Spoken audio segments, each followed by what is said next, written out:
فيلمنا بيحكي عن شاب كان مغرور ولكن بسبب لعنة بتصيبه بيتحول لوحش شكله غريب، وعلشان يتخلص من اللعنة دي كان لازم يحب ويتحب بصدق علشان يرجع لطبيعته. وبيبدأ فيلمنا وبنشوف كايل بيلعب رياضة وجسمه رياضي ومتناسق، وباين كده إنه معجب بجسمه وبشكله. وبعدها بنشوفه هو مترشح في انتخابات اللجنة الخضراء وواقف بين الناس بيمدح في نفسه وفي جماله وفي صفاته إنه غني وأبوه مشهور، وطبعا لازم الكل ينتخبه علشان كل الأسباب دي. ومن بين الناس اللي واقفين بيسمعوه بنت شكلها غريب شوية وبصت له من بعيد ومشيت، وبعدها بيخلص الخطاب بتاعه وبيمشي مع مساعدينه. لكن فجأة بيشوف صورة المتعلقة على الحيطان متشخبط عليها، والبنت اللي شكلها غريب واقفة وبنعرف إنها ساحرة وبتقوله مش المفروض رئيس اللجنة الخضراء يهتم بالحاجات الخضراء، وأظن إن في ناس أحق منك، لكن انت اهم حاجة عندك المظاهر وبس. هو بيرد عليها وبيقول لها المظاهر مهمة للكل ما عدا انت، وبتسيبه وتمشي. وهو بيتلفت يكلم واحدة كانت واقفة وبيقول لها صاحبتك عايزة منصب رئاسة ليكي، فهي بتقول له لا لا خالص انا مش عاوزة حاجة واتمنى لك حظ سعيد. وبعدها بيرجع كايل على البيت وبنشوف ابوه راجع من بره، وبيحاول كايل يكلمه ويحكي له على اللي حصل في يومه، لكن ابوه بيكون مشغول في مكالمة تليفون ومش بيسمعه اصلا ولا بيرد عليه وبيسيبه يمشي. وكايل بيبقى متضايق، وبعد كده بيعلنوا فوز كايل في الانتخابات،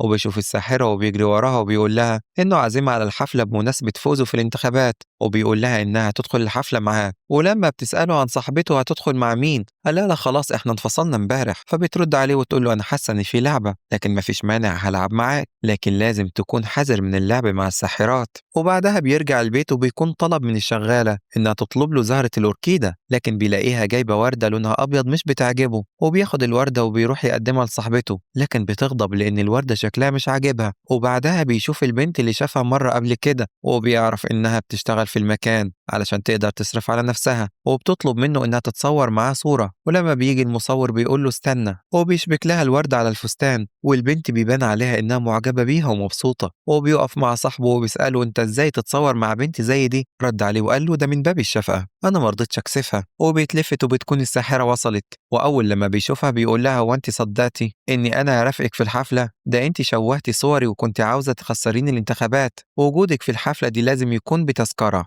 أو تكوني جذابة وجميلة، وأظن إنك ولا جذابة ولا جميلة فلازم تروحي تشتري تذكرة. فبتقول له أنا جيت هنا علشان أديلك فرصة تانية وانت لازم تكون قبيح الوجه، وبصت له جامد في عينيه. وبعد كده راح يرقص مع صاحبته لكن كان تعبان وعرقان، وكل ما يتلفت يلاقيها بتبصله بشكل غريب. وهو بيمشي من الحفلة وبيكون تعبان ودايخ وعينيه مزغللة، وفجأة بتظهر له الساحرة كندرا وبتقول له يا ترى حاسس بإيه، وبنلاحظ إن شكلها اختلف وبقت أجمل، وبتقول له أنا جاية علشان أعرفك إزاي تستهزئ بيا وتتريق عليا وسط كل الموجودين. وبيرد عليها وبيقول لها أنا كنت بهزر، وبتمسك إيده وبمجرد ما تمسكها بتترسم على إيده شجرة، وبتقول له لازم تلاقي اللي يقول لك بحبك بصدق قبل الربيع وقبل ظهور الشجرة دي ما تبدأ تطلع من تاني. كلمة أحبك هي الكلمة الوحيدة اللي هتكسر التعويذة واللي هتفضل كده للأبد. وبتبعد من قدامه وتوريه شكله، وبيكون وشه مشوه جدا وأصلع، وبتقول له خليك كده قبيح ومشوه من جوه ومن بره. وفجأة بتختفي من قدامه وبيسمع بس صوتها من بعيد، وهي بتقول له يا إما تلاقي واحدة تحبك من قلبها قبل سنة أو هتفضل كده للأبد. وبيقلع القميص وبيلاقي جسمه كله مشوه، وبعد كده بيرجع البيت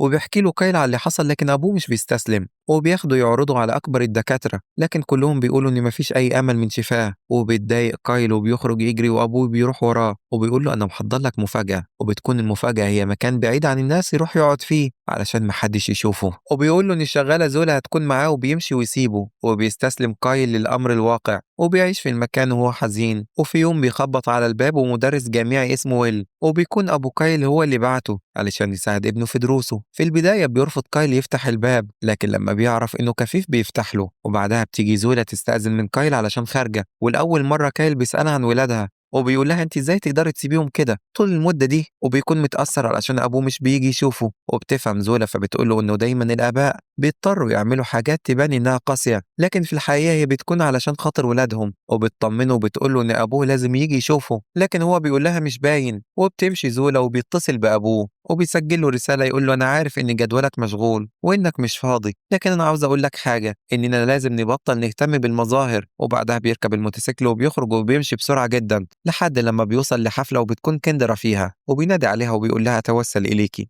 أرجوكي إنهي المأساة اللي أنا فيها، كفاية عليا 5 شهور وأنا بالشكل ده، كفاية عليا إحساس إني قبيح، أنا خلصت اتعلمت الدرس كويس. لكن هي بتقول له أنت لسه ما اتعلمتش أي حاجة، لسه لازم تلاقي اللي يشوفك أحسن ما أنت شايف نفسك، قدامك 7 شهور بس عشان تلاقي حد يقولك بحبك. وبتسيبه وتمشي، وبالصدفة بيشوف البنت اللي كان مصاحبها، وبعد ما ينادي عليها بيروح يستخبى وبيسمعها وهي بتكلم صاحبها الجديد، وبتقول عنه إنها قد إيه مرتاحة علشان اختفى من حياتها، وبتقول له إنها طول الوقت كانت بتحس بضغط علشان دايما المفروض إنها تسليه وترفع عنه. وبيتضايق جدا كايل لما بيسمع كلامها وبيشوط حاجة كانت في الأرض، وهنا بتظهر البنت اللي كانت اتصورت معاه في الحفلة اللي حصلت له فيها المشكلة وصابته اللعنة، وبتتكلم معاه من غير ما تشوف وشه، وهي بص على صاحبته القديمة ومع حبيبها الجديد، وبتقول له أنت عارف حبيبها القديم اللي كانت بتتكلم عنه ده أنا كنت بحترم فيه وضوحه، وحتى لو كان على خطأ أنت عارف كان بالنسبة ليا إيه، كان الحياة. وبينبسط كايل من كلامها، وبعد ما بتمشي بيلاقي نضارتها واقعة على الأرض وبياخدها. وتاني يوم الصبح بنشوف كايل نايم على الأرض وبيصحى على صوت ويلي بيلعب لعبة النشان، وبيستغرب جدا إزاي بيلعب لعبة زي دي وهو كفيف، وبيتكلموا مع بعض وبيقولوا بالرغم من إنه كفيف لكن البنات بيحبوا الكفيف أحيانا، وبيرد عليه كايل وبيقولوا لكن البنات عمرهم ما يحبوا القبيح، وبيسألوا ويلي وأنت عرفت منين. وبعدها بيروح كايل يشوف صورته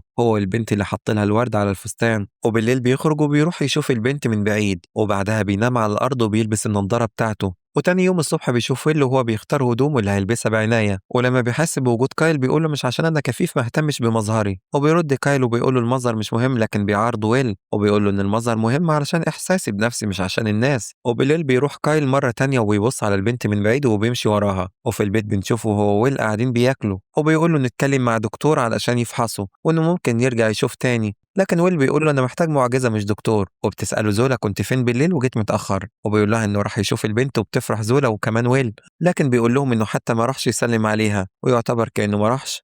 لكن ويل بيقول له دي بدايه حلوه وهتكمل، وبيروح مره تانية وبرضه بيراقبها من بعيد وبيشوفها وهي بتساعد الناس وبترجع على بيتها وهو وراها، وبيشوفها خارجه تنادي على ابوها وبتدور عليه، وبيكون في واحد رافع في وش ابوها سلاح وليه عنده فلوس وبيهدده. لما بتوصل البنت بيزعلها وبيقول لها امشي من هنا، انا عاوز فلوسي وفلوس اخويا، وبتترجاني يستنى لبكره وهتديله فلوسه لكن بيرفض. ولما كايل بيشوف الموقف بيهجم على الراجل علشان يخلص ابو البنت من ايده، لكن البنت بتقع من على السلم وبيجري عليها كايل ويشيلها ويرجعها البيت، ويرجع مرة تانية لأبوها ويلاقيه ماسك المسدس وخلص على أخوه اللي كان بيهدده. ولما الراجل بيشوف أخوه مقتول بيقول له هتدفع تمن موت أخويا وهخلص على بنتك. وبيجي كايل وبيخاف منه أبوها وبيرفع المسدس في وشه، لكن كايل بيزقه من إيده وبيسأله أنت عاوز إيه، بيقول له عاوز أحميها وإنها لازم تكون في مكان بعيد علشان محدش يأذيها. لكن أبوها بيقول له أنا أعرفك منين علشان أسيب بنتي معاك. فقال له كايل لو ما خلتنيش أحميها أنا هخلي الشرطة تقبض عليك، وصور القتيل وسابه ومشي ورجع بيته.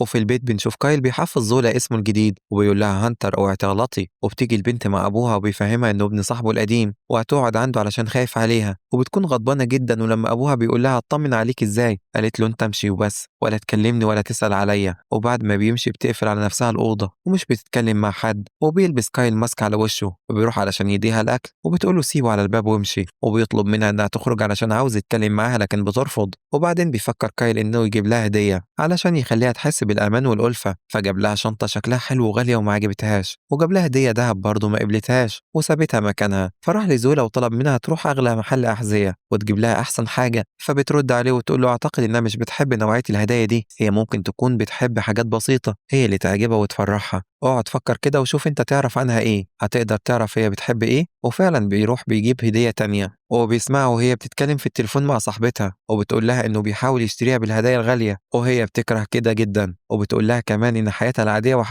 وحشتها المدرسه. وبتسمع صوته على السلم فبتخرج وبتتخض لما بتلاقيه وبيكون لابس ماسك على وشه علشان ما تخافش منه، وبيقول لها انه جاب لها حلويات بالفاكهه زي اللي شافها كانت بتشتريها. وبتساله بتقول له ممكن اعرف انا هنا ليه، بيقول لها انها محتاجه لحمايه، فبتقول له انت تعرفني منين علشان تحميني. وبيحاول كايل يفهمها ان ابوها كان صديق ابوه وعلشان كده لجأ له علشان يساعده، وبتشكره على الحلويات اللي جابها والأول مرة تقبل تاخد منه هدية. وبيفرح جدا كايل ويجري على زولا يشكرها علشان هي اللي ادت له الفكرة. وبعدها بيقعد كايل مع ويل وبيقول له إن ليندا بتحب الورد قوي، وكمان عارفة كل وردة بيكون معناها إيه، وعلشان كده هيعمل البيت الزجاجي. وهما بيتكلموا بيسمع صوت رجل ليندا نازلة على السلم، فبيقوم بسرعة وبيستخبى، وبتنزل تلاقي ويلو بتعرفه بنفسها وبتقول إنها سمعت صوت التلفزيون فنزلت، فبيطلب منها تقعد تتفرج معاه، وبتسأله على الأدوات الموجودة على الأرض، فبيقول لها إن حاجات هانتر، فبتسأله هيعمل بيها إيه. قال لها هيبني بيت زجاجي على السطح، وطبعا هيبني بيت زجاجي علشان عارف إنها بتحب البيوت الزجاجية. ولما بتعرف ليند إنه هيبقى بيت زجاجي بتنبسط.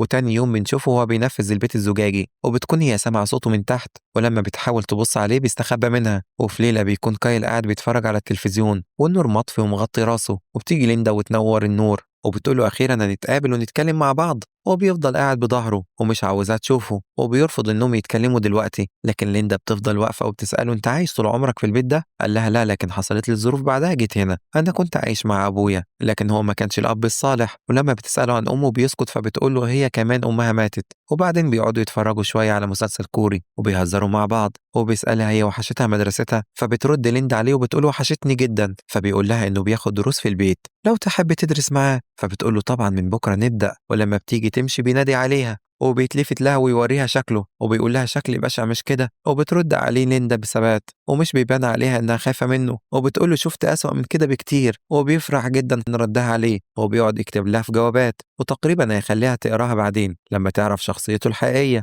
وبيروح لويلي يطلب منه انهم هيبدأوا الدراسة من الأول كأنهم ما بدأوش علشان ليندا هتحضر معاهم. وبيروح كايل يملى البيت الزجاجي بالورد، ولما بتشوفه ليندا بتفرح جدا وبتسأله انت متعود انك تصنع بيوت زجاجية؟ لكن بيقول لها ان دي اول مرة. هو عمل كده لما ابوه جابه للمكان ده علشان محدش يشوفه، فهو قرر يخلي المكان جميل. وبعد شوية بيطلع ويل وبيقول لهم يلا اتفضلوا اقروا، وبيقعدوا يقروا مع بعض. ولما زولا بتلاحظ في انسجام بينهم بتاخد ويل وبتقول لهم هنرجع لكم مرة تانية. وبعدها بنشوف كايل راح للساحرة بيطلب منها وقت زيادة، فقالت له انه مش ممكن ابطال مفعول السحر وبيترجاها، لكن هي برضه بترفض وبيتعصب. فبتقول له انت لسه اناني ومش بتفكر غير في نفسك وبس. بيرد عليها كايل وبيقول لها مش مظبوط، انا دلوقتي بفكر في ليندا وفي حياتها، وكمان بفكر في زولا وويل. فبتقول له ايه ده، هو انت بقيت بتحس؟ قال لها ايوه بقيت احس. طيب انا هحاول مع ليندا مره تانية، لكن ارجوكي ساعدي ويل يرجع له بصره، وساعدي زولا تكون مع اولادها، وده اقل شيء اقدر اقدمه ليهم بعد ما اتغرسوا معايا في الجحيم اللي انا فيه. ردت عليه وقالت له هساعدهم بشرط لو نجحت،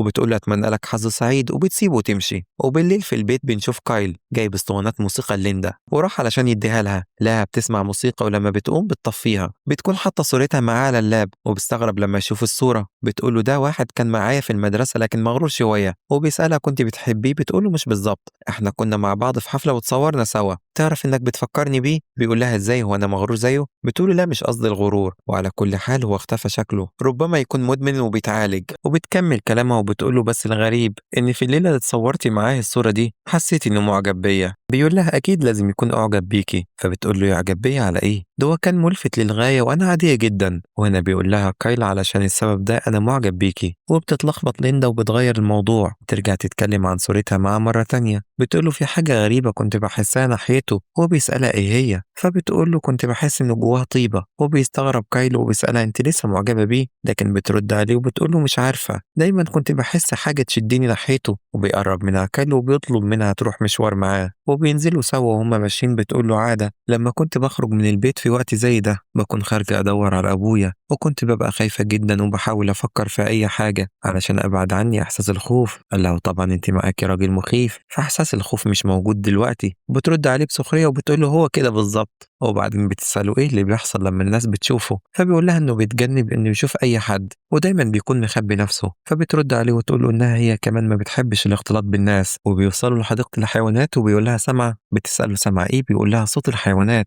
مختلط مع صوت الميه، وفي واحد بيقول لي واحده بحبك. فبتضحك وبتقول له وانا كمان سمع حاجه. بيسالها ايه هي، بتقول له في صوت قرد بيهرش. وبيضحكوا سوا وبيمشوا، وبياخدها المكان جوه الحديقه وبيقعد وبيقول لها وانا صغير لما كنت في الحضانه ابويا قال لي ايه اكتر مكان عاوز تروح له، قلت له حديقه الحيوانات وجابني هنا وكنت مبسوط جدا واشترى لي كل حاجه نفسي فيها. وفي اخر اليوم قال لي ان امي ماتت. وقت ما سمعت الخبر رميت كل الهدايا والالعاب اللي كانت معايا وجريت قعدت هنا في المكان ده. وكان الفيلم ده بيتعرض وبيحكي عن فيلة كان عندها توأم وماتوا، وبعد مدة طويلة الفيلة لقيت عظام الفيلة لولادها. ما تتخيليش كم الحزن والألم اللي حسيت بيه وقتها. وبيكمل يقول لها يشبه الوجع اللي حسيته لما اتأكدت إني مش هشوف أمي مرة تانية. وفي اللحظة دي ليندا مسكت إيده بحب. وفي البيت لما بيطلعوا يقعدوا في البيت الزجاجي، وبتحط ليندا راسها على كتفه وبتقول له حاسة إني أعرفك من زمان قوي. ولما بتنام بيشيلها وينزلها لسريرها. وفي الوقت ده بيجي لها إيميل من صاحبتها بتسألها فيه لسه عاوزة تهربي. وتاني يوم بنشوفه بيتكلم مع ويل وزولا وبيقول لهم أنا لازم أسيبها تمشي. فبتقول له زولا إنها بتقرب منك يوم عن التاني، ولازم هيجي الوقت اللي هتقولك بحبك. وبيقترح عليه ويل إنه ياخدها الرحلة لأي مكان تغير جو، وهي فرصة يتقربوا من بعض أكتر. وفعلا بياخدها الكوخ بتاع أبوه عند البحيرة. وهم في الطريق بيجي ليندا رسالة على الموبايل، صاحبتها بتطلب منها ترجع لبيتها. وبتتلفت تبص على كايل وبيعمل نفسه نايم ويسيبها تتصرف بحريتها، فبتمسح الرسالة. ولما بتوصل بتلاقي بيت جميل جدا وبتتفاجئ بيه وبيعجبها قوي. وهناك بتحكي له ليندا عن حياتها وبتقول له إن أبوها كان مدرس قبل ما أمها تموت،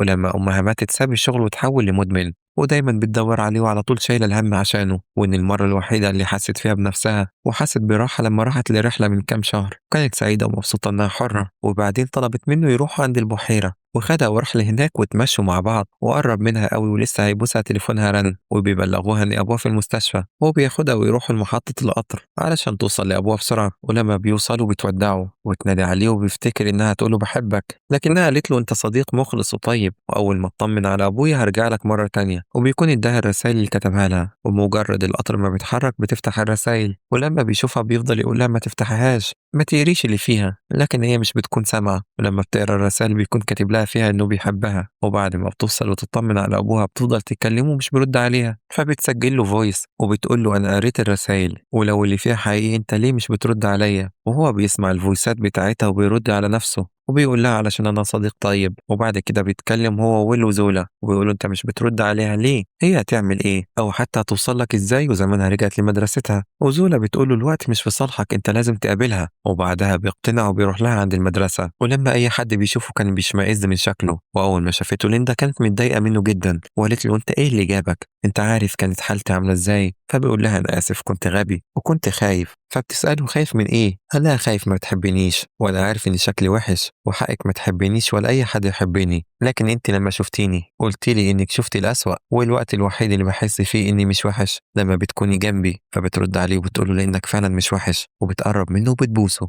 وفي الوقت ده بينادوا على المشتركين بالرحلة، فبيقول لها يلا روحي هتتأخري. وبيبص على إيده وبيقول لها أوعدك إن مفيش حاجة هتتغير في غيابك. ولما بتوصل عند الباب بتنادي عليه وبتقول له بحبك، وبتمشي وهو كمان بيمشي. لكن التعويذة بتتفك والسحر بيروح وبيرجع كايل لشكله الطبيعي. وفي اللحظة دي بتخرج ليندا جري علشان تلحق هانتر، لكن بتقابل كايل وفي وشها لكن بتسيبه وتقول له اسفه بدور على حد تاني. وبيجري وراها علشان يحاول يفهمها لكنها مش بتكون مهتمه بيه خالص. وبتطلع تليفونها وبتطلب هانتر وبتلاقي موبايل كايل هو اللي بيرن. وبيعيد كايل عليها بعض الاحداث والمواقف اللي مرت بيهم مع بعض. وهنا بتستوعب ليندا اللي حصل وبتبوسه وبتكون مبسوطه. وبنرجع نشوف ويل رجع له نظره وبيقرا تصاريح هجره ولاد زولا وبيقول لزولا هو انا بحلم، فبتقول له ده حلمي سعيد جدا. وبيخلص فيلمنا